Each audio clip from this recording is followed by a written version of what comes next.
আপনারা যখন যে কোনো ফসলের জমি তৈরি করবেন, তখন আপনারা জমিটাকে খুব ভালো মতো চাষ দেবেন।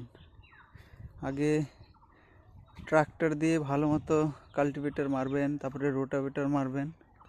আর এই যে দেখুন, আমি এই যে গোবরের বড় বড় পাহাড় দেখা যাচ্ছে, এগুলো এই জমিতে দেব। এগুলো পুরনো গোবর, দেখতে পাচ্ছেন কত সুন্দর গোবরটা পচেছে। এই যে এইভাবে সারা জমিতে আমি ছিটিয়ে দেবো গোবরগুলো। গোবর ছিটিয়ে তারপরে ভালো মতো রোটাভেটর মারা হবে।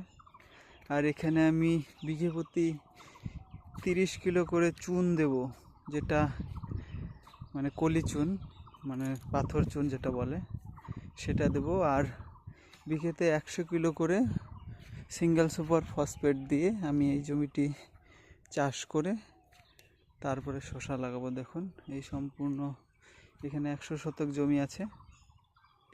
এটি আমার পরবর্তী প্রজেক্ট আর কি। জমির কাজ শুরু হচ্ছে।